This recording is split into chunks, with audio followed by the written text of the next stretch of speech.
Welcome to Mansplaining, a podcast about the interesting things you can discover if you just take the time to learn. I'm your host, Joe, and as always, I'm joined by my college friend, Mark. Together, we'll explore what's on our minds and hopefully figure out a thing or two about a thing or two. How's it going, Mark? It's not going that great, to be honest. Wildfires are pretty much running rampant in California, Oregon, and Washington. And though here in Seattle there are no local fires, there's definitely a very bad smoke problem, which has forced us to keep our doors and windows closed during a pretty hot part of the year. And so it's pretty miserable here. Yeah, I'm sorry to hear that. Here in New York, it's beautiful today, and that reminds me of a beautiful September 11th day in 2001 here in New York. I can't help thinking about how we're losing approximately one September 11th's worth of people every 3 days to COVID-19. It kind of makes the ongoing September 11th celebration seem a little overwrought to me. Yeah, it is a good point. Okay, so we're getting off to a real bright start on this one. Right. Let me just get to our question. So I asked you a question last time, which was based on something that was very hot in the news at that time, the boycotts of some professional sports games. And my question to you was, has a politically motivated sports boycott like the ones that took place recently ever happened before? So what did you find out about that? So I thought that where we would start with this is just sort of a recap of what happened recently, because Sure. Among our many, many listeners, there might be some who are not avid sports fans. And so this year's seen some pretty unprecedented actions by American professional sports leagues. And the inciting incident was on August 23rd of this year, when Jacob Blake, an unarmed black man, was shot 7 times in the back by police officers in Kenosha, Wisconsin. The police were there about a domestic dispute, and Blake had turned his back on officers and was walking to his car. And the police alleged afterwards that they thought he was going to get a gun from his car. They shot him 7 times in the back, put him in the hospital with paralysis, and adding new juice to this summer's Black Lives Matter protests. And the first athletes to take action in response were on the Milwaukee Bucks, who at the time were inside the sports bubble at Walt Disney World playing out the NBA playoffs. So Kenosha, Wisconsin is pretty much on their home turf, and the players felt the need to make some sort of statement. So without consulting other players or the league, they announced that they would not be taking the court to play the game scheduled on the 26th against the Orlando Magic, which would have resulted in forfeiture of that playoff game, but the Magic actually refused to accept the forfeiture. After that, the league postponed all the games that were scheduled for that day. And later, the rest of the players came together, and the players for the Lakers and the Clippers actually voted to cancel the rest of the season, but the other teams voted to continue, and so games resumed on the 29th. But what was particularly interesting is that the protests spread to other sports. Major League Baseball has a reputation for having players who are less politically engaged than their counterparts in, say, football or basketball. But the Brewers, Dodgers, and Mariners surprised everyone by refusing to play their games on the 26th. And ultimately, 9 teams opted out of playing games between the 26th and the 28th.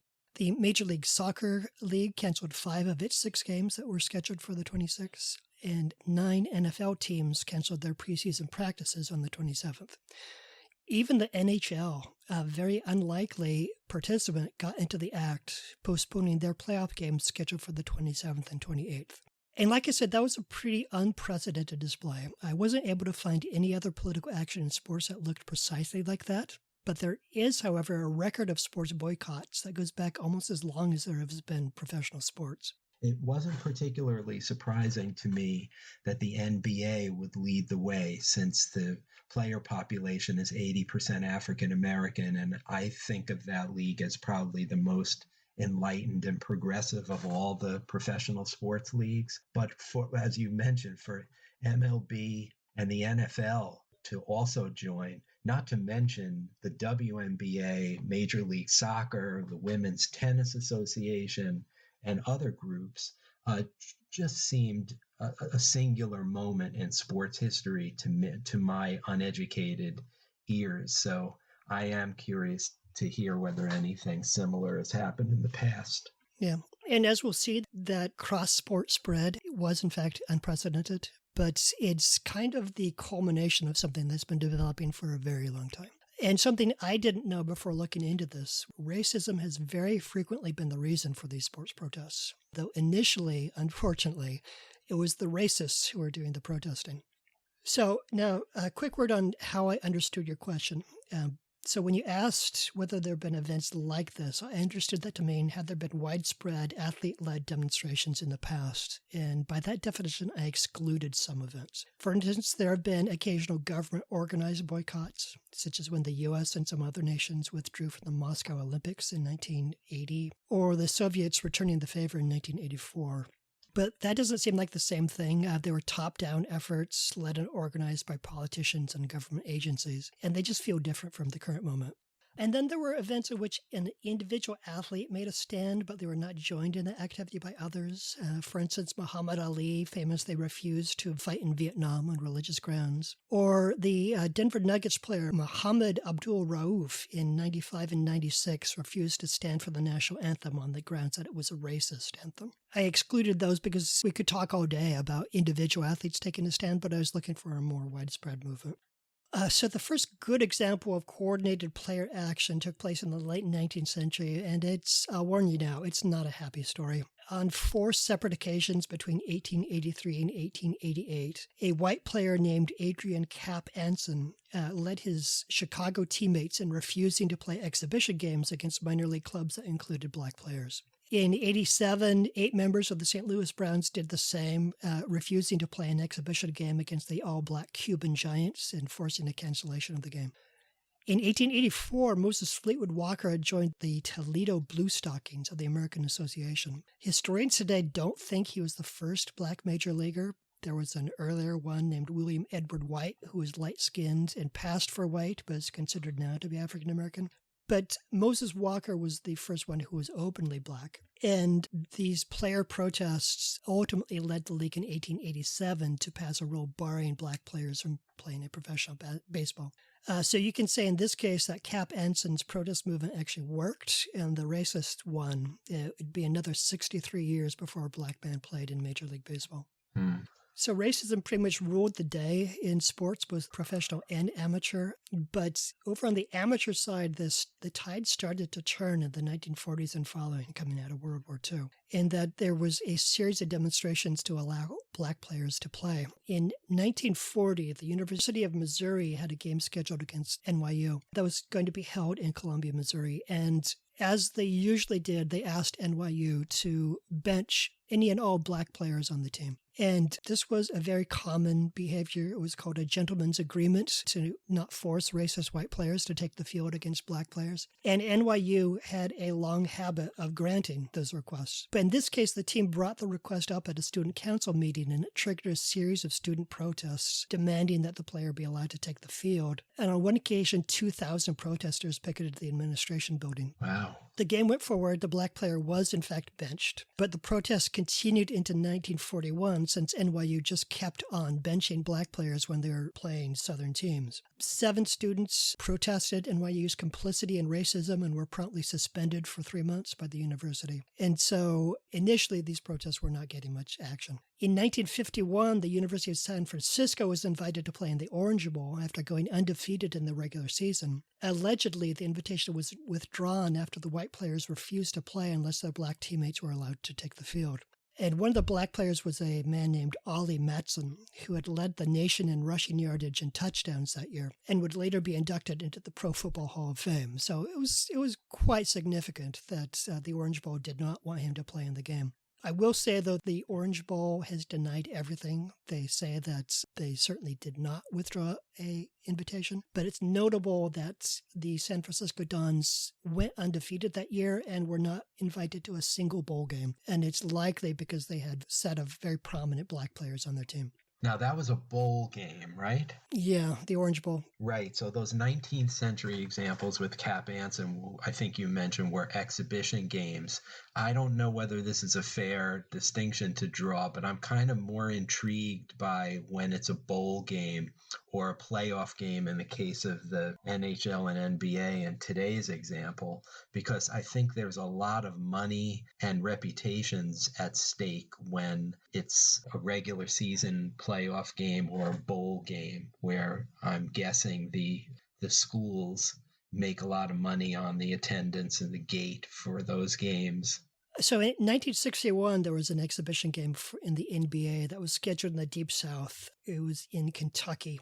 And two Boston Celtics players, Sam Jones and Thomas Satch Sanders, were refused service in the hotel restaurant. And clearly Jim Crow was alive and well in Kentucky in 1961. Those players refused to play in the game and were joined by Bill Russell and three other black players, two from the other team, the St. Louis Hawks. But the game went forward with the other players. A similar incident occurred in 1965 at the AFL All-Star Game in New Orleans. In the days before the game, black players suffered a series of racist slights from the locals, including cab drivers refusing to pick them up at the airport or transport them around town. And what's notable about this event is that they gained the support of some white All-Stars, including Buffalo quarterback Jack Kemp, who would later go on to the U.S. Senate. And the players told the AFL commissioner that they would not play the game in New Orleans, and it was transferred to Houston. And in the history of integration, the black players who stayed in the Shamrock Hilton in Houston were the first non-white people allowed to stay in that hotel. Interesting.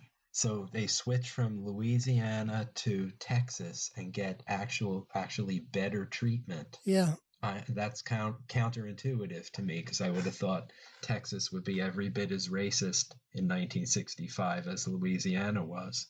It surprises me as well. Definitely Houston scored one over New Orleans. Certainly New Orleans has a long and storied history of African-American culture there. I can only imagine that it was a city divided against itself at the time. So the next incident just made it under the bar because it included two athletes and barely meets my numeric requirement. I felt I needed to include it in this, though, because it was such an iconic moment. Let me guess. 1968 Mexico City Olympics. Tommy Smith and John Carlos. Yes? You are on the nose. At the 68 games, they finished first and third, respectively, in the 200-meter dash. And 1968, by the way, is in the running for the worst year in American history. Yeah. It's just, if you scroll through what happened in 68, it is a horror show from beginning to end. I agree. It's gonna get the silver medal after this year is done, because we got the gold in the pocket already for this year. So just running down some of the things that happened in 68 before the Olympics were held. Police in South Carolina opened fire on protesters outside of a segregated bowling alley, killing 3 and injuring 27. The police were brought up on charges of excessive use of force, but all of them were acquitted, while one of the protesters was sent to jail for inciting a riot. Martin Luther King was assassinated on April 4th of that year, and subsequent riots in more than 100 cities left 39 people dead. There was a 90-minute shootout in Oakland, California between police and Black Panthers, and one of the Black Panthers was shot dead by cops while he was trying to surrender. Robert Kennedy, who was running for president on a plank of mending the social ills and the racial tensions in this country, was assassinated after the California primary. And in Cleveland, there was a shootout between police and black militants that killed 6 people, 3 on each side. And afterwards, the city was in the grip of riots for 5 days. So, I don't know, 2020 has been absolutely awful, but 1968, it is very fine credentials for the worst year we've ever had. Agreed. And all of those things had happened by the time the Olympics were held. So I think it's fair to say that there was a lot going on. And just 1 month later, the Republican Party would nominate Richard Nixon for president, and Nixon would go on to win the election with his so-called Southern strategy of stoking racial tensions among white Democratic voters in the South. And his law and order platform that sounds a lot like you-know-who's platform this year. Right. So back to Mexico City. On the awards podium, Smith and Carlos raised a fist in a black glove, making what had become known as a Black Power gesture. And this is their most famous gesture, but they actually made 2 other gestures. Do you know what they are? I think I know one of them. I think that they and the white guy who was also on the podium wore some kind of civil rights pin on their tracksuits or something like that. Am I right? It was a patch. Yes, they wore those. Yeah, patch. The white player was vilified on his return. He was Australian, and they did not appreciate that he did that. So shout out to him. But actually, I was thinking of two other things. On the podium, they were not wearing shoes because they removed their shoes to signify black poverty, and they were wearing beads that were symbolic of America's history of lynching. All of this did not go over well. They were booed by the crowd and were subsequently kicked out of the Olympic Village and suspended from U.S. track and field. So today's right-wing rallying cry of keep it to sports was very much in effect in 1968. You know, I actually know one other detail about this that you didn't mention. Both Smith and Carlos had purchased black gloves in advance of the ceremony because they knew they were going to do something if they won medals at the Olympics. But when the day came and they finished first and third, Carlos forgot to bring his gloves with him. So Smith gave him his left-hand glove, and Smith kept the right-hand glove, and that's why in the famous picture, Smith has his right hand raised and Carlos has his left hand raised. Apparently, Black Power, the signifier is the right hand raised, but Carlos raised his left hand because he forgot his gloves. That's a great story. So the tensions and the connection between sports and protest continued on into '69. There were a number of protests around college football that year. In February, a linebacker at Oregon State was suspended because he grew facial hair in the offseason against team rules. He was a black player, and it triggered a campus crisis in which there were campus boycotts, competing groups protesting his suspension or alternately supporting it, and ultimately 2/3 of Oregon State's black students left campus. At Wyoming, 14 players were suspended for requesting that they be allowed to wear black armbands in a game with BYU to protest the LDS Church's ban on black clergymen. And again, campus turmoil was the result. And there were similar incidents at Indiana and the University of Washington. In all these incidents, as far as I can tell, conservative forces won out. The players or students might leave the team or leave the university, but nothing effectively changed. And that brings us to the Syracuse 8. Joe, would you care to guess how many black men were a part of the Syracuse 8? I have no idea. I never heard of the Syracuse 8, so I don't even want to embarrass myself by guessing. There were 9 members of the Syracuse 8. Okay. It was a rounding error, I guess, right? Yeah, I guess so. They were members of the Syracuse football team who decided to sit out the 1970 season in an attempt to bring racial equality to the program. Their demands included an integrated coaching staff, better academic support for black players, and other things. Initially, nothing happened. Their coach actually mocked their demands, and the 9 players, some of whom were good enough to play in the NFL, left the team and turned their focus to academics. The faculty, however, took up their cause, and the team was later forced to make some changes. So those were the late 60s and early 70s, and I think, like with the protest movement in general, things just sort of petered out. The movement lost its energy, and it wasn't until 2014 that things really started to pick up again. And this was following the shooting of Michael Brown in Ferguson, Missouri. Brown, if you don't remember, was shot 12 times in the back by a police officer, allegedly while he had his hands in the air. And before a game with the Raiders, 4 St. Louis Rams players held their hands up to mimic the don't shoot gesture. The St. Louis Police Department demanded an apology, and they did not get one. Later that same year, several NBA players, including LeBron James, wore I Can't Breathe t-shirts before their game on December 8th, in reference to the last words of Eric Garner, who died in the custody of New York City police earlier that year. Then in 2015, more than 30 members of the Missouri football team successfully forced the university president out by boycotting practices and games. They alleged he had failed to respond effectively to a series of racial incidents on campus. And really, this is a signal event. I'd never heard of it before, but this was really the first time that I know of that a football team, through a boycott of practices and games, was able to force change, like they actually got what they asked for. And that brings us to Colin Kaepernick. In August of 2016, he was the San Francisco quarterback at the time. He started taking a knee during the playing of the national anthem. And he said later that day, quote, "I'm not going to stand up to show pride in a flag for a country that oppresses black people and people of color. To me, this is bigger than football, and it would be selfish on my part to look the other way." Other players on multiple teams joined him, and it bloomed into a major, major controversy. Our esteemed president weighed in on the issue, vilifying the players who didn't stand during the anthem. Some owners supported their players, others threatened to release any player who didn't stand during the anthem. And ultimately, Kaepernick was released, and to this day, he has never played another down of professional football, despite the fact that several teams have backup quarterbacks who are nowhere near as good as he was. So within the same time period, the WNBA engaged in a running series of demonstrations of protests involving multiple players connected to the Black Lives Matter movement, the white supremacist demonstration in Charlottesville, and the right of protest itself since at least July of 2016. And the vast majority of these players remain employed as professional athletes. You know, and Kaepernick's banishment may have a lot to do with nobody else being similarly banished, because it's such a black mark on the league. It's so obvious that he was blackballed for the reason you said. He took his team to the Super Bowl. He's an athletic quarterback. That's what's in vogue right now. There's no way you can tell me with a straight face that he is not good enough to be either the starter or one of the two backups on the 30-something NFL teams. But the fact that that's so embarrassing, and rightly so, to the league to banish him, I think puts the fear of God in any other owner in another sport. Yeah, and the event continues to this day, in that the NFL commissioner recently said in an interview that he apologized to Kaepernick.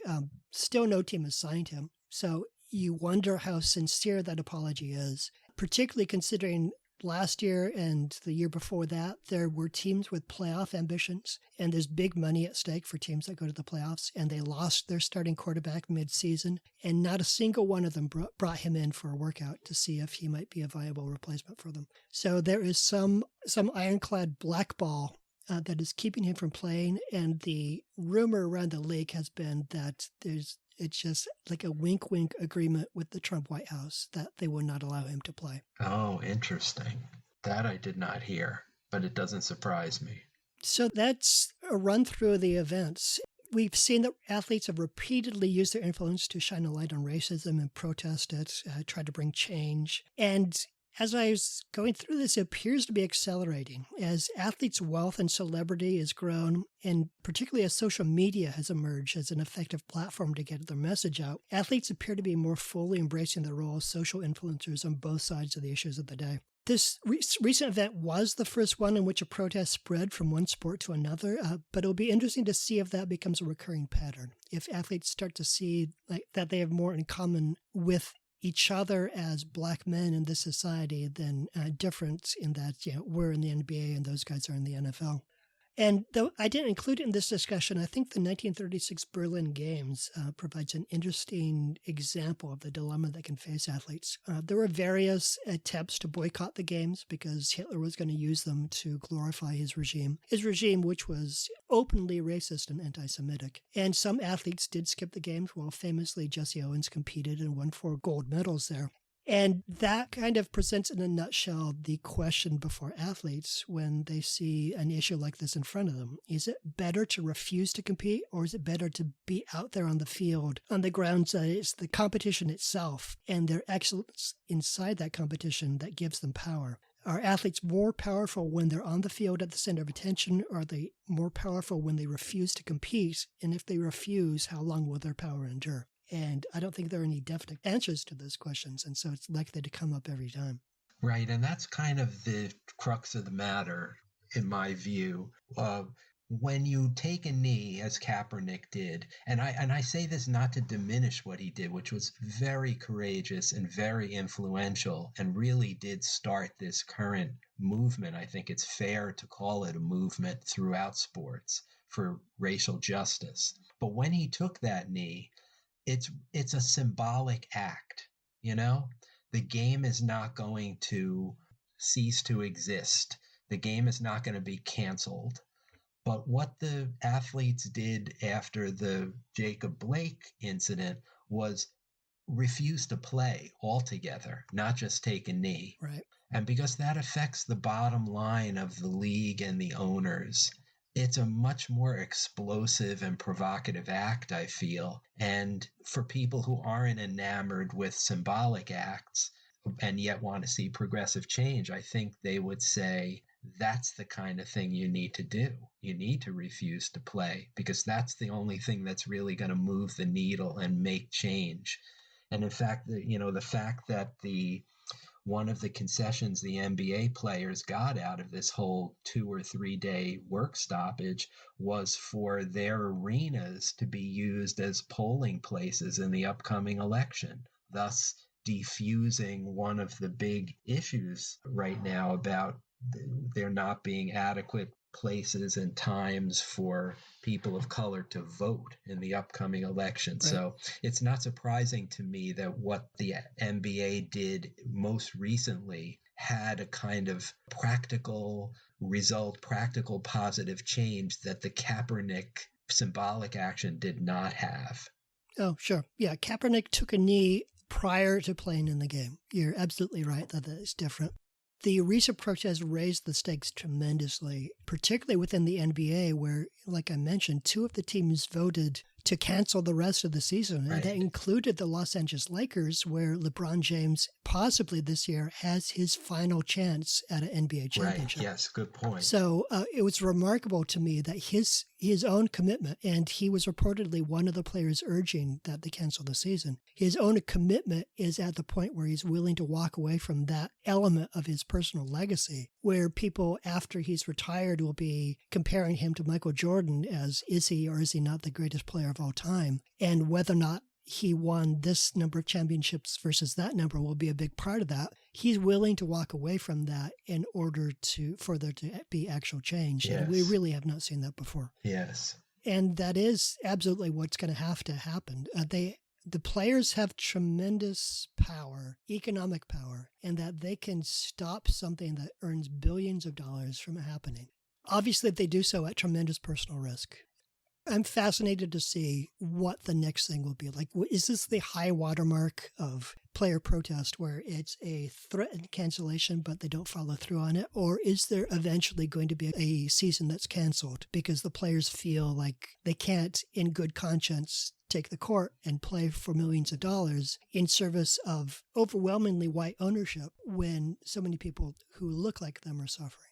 To pick up on that, I wonder whether, if there is an expansion of the protest movement, whether it's going to move beyond calls for racial justice, because that seems to be the animating principle. The vast majority of the examples you gave were around race relations.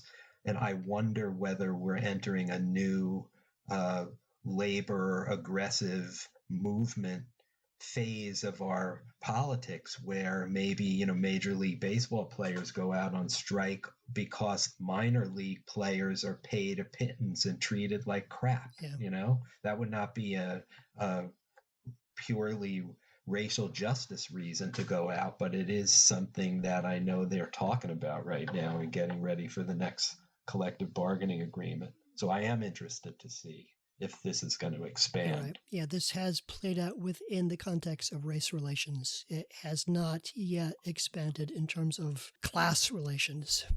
My closing thought on this is that, for better or worse, athletes are some of the most powerful figures in our society today. They have enormous social clout. They have enormous visibility, not only in terms of when they're on the court, but they show up in news media, and they have a very large number of social followers. And they are beginning to understand how much clout they have. However things play out in the future, particularly around race relations, I think athletes are going to be a leading figure in defining the terms of the conversation.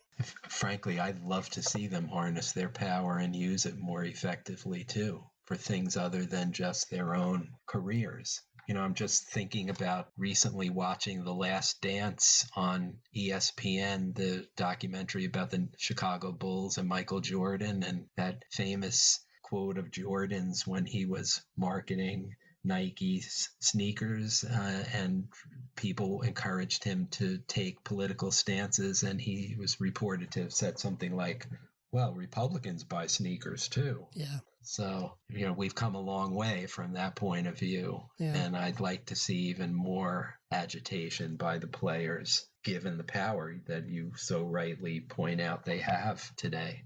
I guess I'm not surprised at the end of the day to hear that there's been a lot of boycotts in sports, but I'm surprised at the overwhelming racial justice tint to all those protests. That is surprising.